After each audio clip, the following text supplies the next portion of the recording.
आजच डाउनलोड करा आणि तुमच्या आवडत्या मालिकांचा आनंद लुटा। काय म्हणाली होतीस? परळची मुलगी आहे मी, सरळ तू परळ जाणार। निघ निघ, नाही तर पोलिसांना बोलवेन मी आता। आमच्या घरात लग्न आहे, मला इथे तमाशा नकोय। मी सुद्धा लग्नालाच आली आहे, मुलाकडच्या साईडने। नायकांकडची वाटते काही मुलगी। अगं तू काहीतरी बोल ना। Sorry, excuse me. ही मुलगी कशी आहे ना मला कळले आई। लोकांच्या परिस्थितीचा फायदा घ्यायचा, त्यांच्या हेल्पलेसनेसचा गैरफायदा घ्यायचा, त्यांना त्रास द्यायचा, त्यांच्याकडून पैसे उकळायचे, एवढंच येतं हिला आणि हेच करते ती। असं नाहीये, मी काही चुकीचं केलेलं नाहीये। माझी पण इज्जत आहे, कळलं ना? कसली इज्जत आहे तुझी? कसली इज्जत? तुला चोरी करताना रेड हँड पकडलाय ना मी। मग चोरांना इज्जत इबरत वगैरे काही नसते, शिकवलं नाहीये तुला? खरं तर तेव्हाच कानफडात देऊन मग हकलून द्यायला हवी होती इथून। इज्जत कोणाची असते माहिती नाहीये तुला? कष्ट करून पैसे कमवून मोठं होणाऱ्यांना असते इज्जत इबरत। हे असे फास्ट पैसे कमवणाऱ्यांना इज्जत इबरत नसते, चोऱ्या करून पैसे कमवणाऱ्यांना इज्जत इबरत नसते। आई वडिलांनी शिकवलंय का इज्जत इबरत कसं वागायचं? का त्यांनी चोरीचे संस्कार दिले?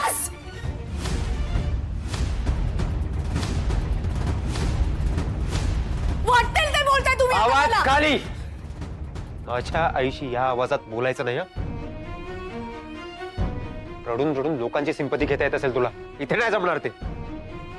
आणि मी चांगलंच ओळखलंय तुला। आधी माझ्याकडून पैसे उकळलेस, मग माझा फोन चोरलास का? तर तुला अजून पैसे उकळायचे होते, हो ना?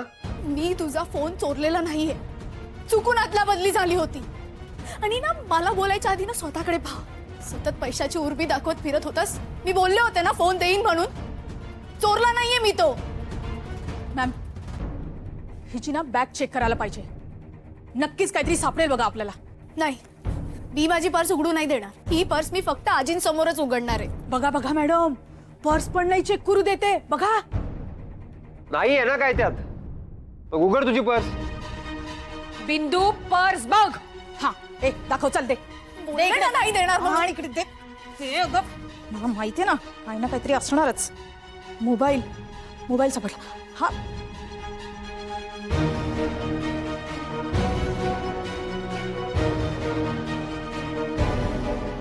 मॅम, हार।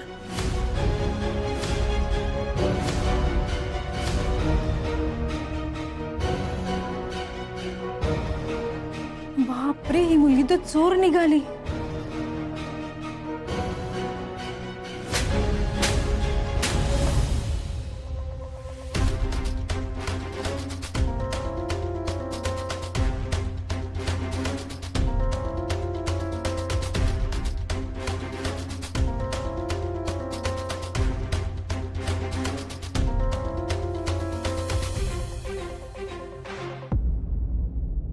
आई, तिला हात नको लावूस, उगाच त्याचा इश्यू करेल।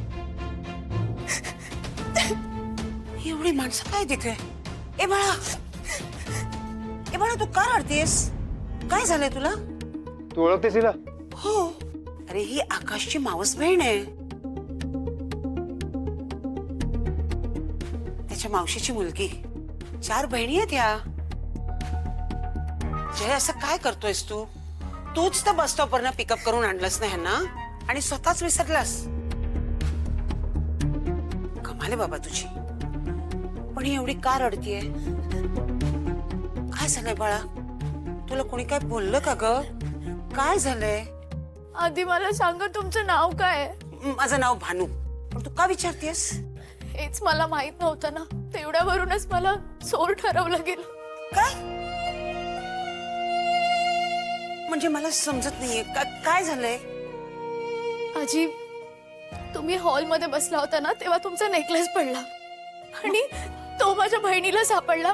मी उमा मावशीला द्यायला गेले, पण त्यांनी मला सांगितलं की मीच तुम्हाला नेऊन देऊ, म्हणून मी तुम्हाला शोधत इथे आले।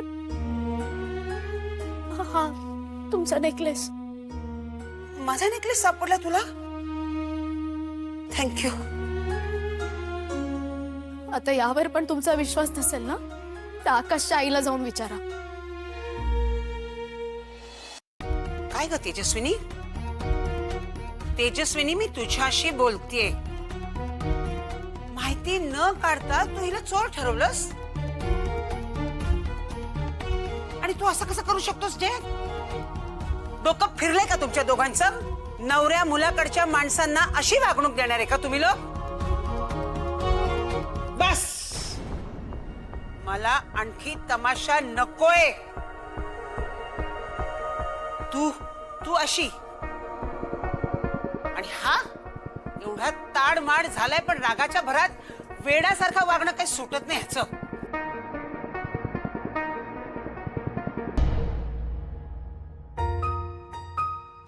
शर्वरी ना ग तू बाळा आमचं चुकलंय का मीच तुला सॉरी म्हणते माझी नको प्लीज नको तू माझा हार इमानदारीने परत घेऊन आलीस ग खूप छान केलंस थँक्यू सो मच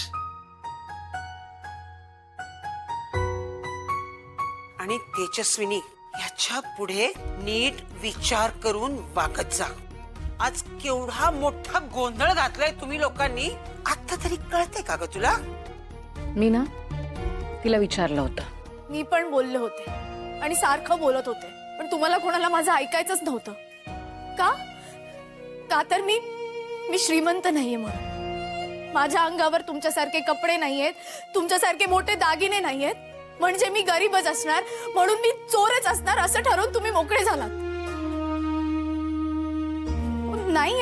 नाहीयेत तुमचे एवढे दागिने कपडे नाही होत आम्ही श्रीमंत पण आम्ही स्वाभिमानी आहोत आमची पण इज्जत असते पण तुमच्यासारख्या पैशाचा मिजाज करणाऱ्या लोकांना नाही करणार ते आणि हो आमच्याकडे पैसे नाही म्हणून आम्ही तुमच्यासारख्या श्रीमंत लोकांवर जळत नाही आम्ही मजेत असतो आमच्या जगात आमच्या मम्मी पप्पांनी आम्हाला समाधानाने राहायला शिकवलंय आम्हाला नकोय तुमचे दागिने आणि पैसे आणि तुझा फोन ना खरंच चुकून आला होता माझ्याकडे मला काय करायचं असलं फडतूस फोन ठेवून माझ्या फोन मध्ये माझं काम खूप चांगलं चालतं हा ह्याने त्या दिवशी रॉंग साईडला गाडी घातली होती माझ्या मम्मीने कष्टाने बनवलेले सगळे पदार्थ खाली सांडले आमच्या बिझनेसचं नुकसान झालं पहाटे 4 वाजता उठून माझी मम्मी कामाला लागते याने केला ना तिच्या कष्टांचा अपमान केले मी पैसे वसूल आणि मला नाही वाटत ह्यात मी काही चूक केली 4 पैसे खिशात काय आले स्वतःला देव समजायला लागलाय बाकीचे लोक रस्त्यावर पडलेले नसतात आणि पडले रस्त्यावर तरी तुम्ही कोण त्यांचा अपमान करणार आहे मी तुमची महागडी वस्तू परत करायला आले होते चोरायला नाही